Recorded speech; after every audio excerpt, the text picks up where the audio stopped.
Welcome to the More Than Just Sports talk show with your host, Lott, the Sports Jock, and my co-host, Josh. Say something to him, Josh. Hey, how's everybody doing here? Our third show here. We got some good topics today. All right, sounds good.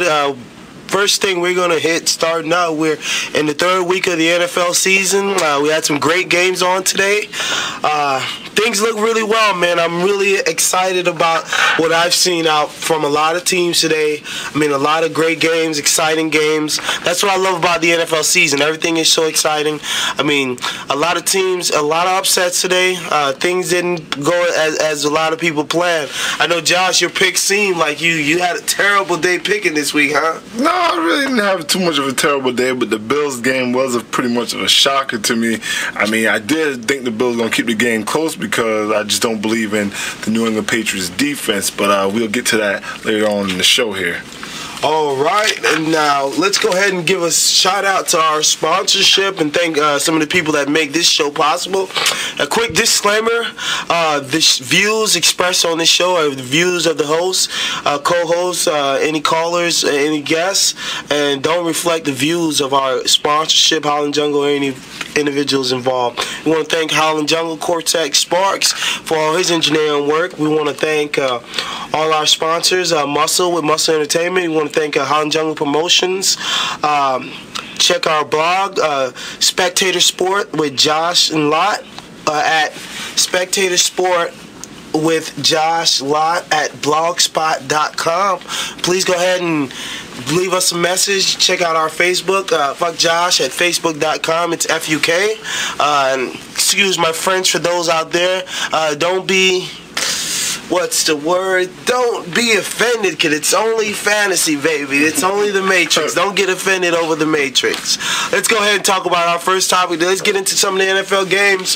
What Sunday without football? First game of the Sunday, which was got to be the game of the weekend. To me personally, I love this game.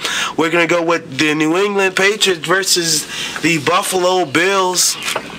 Josh, tell me a little bit on this game and how you felt about the game. The game was a very exciting game. I mean, it came down to the wire, obviously.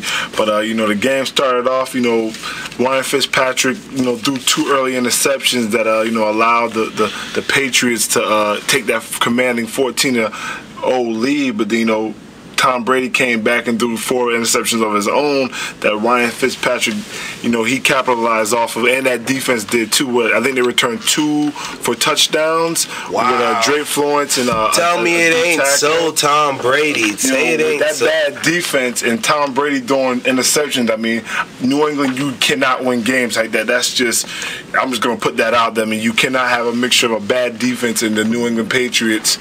And Tom Brady doing interceptions. Come on, touchdown, Tommy. You got to do better than that. I mean, Tom still kept him in the game. I mean, you need to cut your hair. First thing, this guy needs to cut his hair, man. I'm tired of this Justin Bieber look, all this foolishness you got going on, man. You're doing your thing. You're leading the league in touchdown passes, but at the same time, if your hair looks girly, you ain't gonna win, man. Come on, Tom. He does date models, and he has a baby one too. But like I was saying though, Ryan Fitzpatrick played great though. The Buffalo Bills in whole, they played great. They caused turnovers. That's what they needed to have the advantage to win this game. And that's what they did.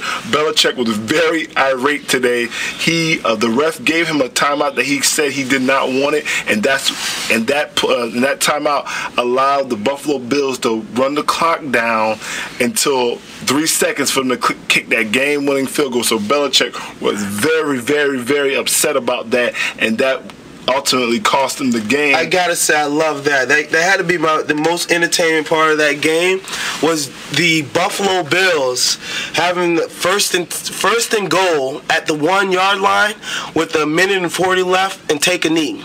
Well, it was smart defense because who wants Tom Brady back on the field? Wes Welker goes for 16 receptions for 218 yards, or 217 yards, correct myself here, and 2 touchdowns. I mean, you don't want Tom Brady back on the field, so it's probably the best thing that Fred Jackson did not score, but it did kind of hurt me in the fantasy, Fred and Ryan, because if you guys would have got that, it would have been 12 points for me, but kind of hurt me, but that was a smart thing to do. We live in reality, not fantasy, man. Get out of here. I mean, at the end of the day, these guys don't. I need my fantasy points. Plain and simple. Touchdown Tommy threw for 387 yards. Fitzpatrick with 369 yards passing. The rushing leaders were Fred Jackson with 74. And a guy by the name of Ridley. I mean, what happened to Danny Woodhead and Ben Jarvis Green Ellis? I mean, who the hell is Ridley? Ridley's a guy from LSU. He's a good back out LSU. He had a great preseason, so they gave him his carries. Then he took off better than other backs. Belichick probably had a better feel. He had a better feel for him today versus those other two guys. I mean, Ben Jarvis couldn't get in on the freaking 1 yard line today, which is kind of disturbing.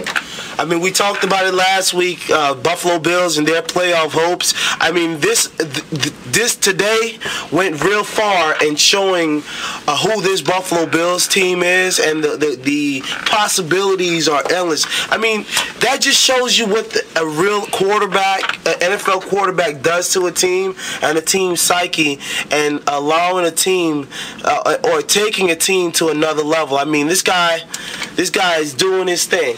If the Buffalo Bills can cause turnovers like that, like they can do that week in and week out, and with that offense, they definitely going to make the playoffs. All right, let's go on to the next game.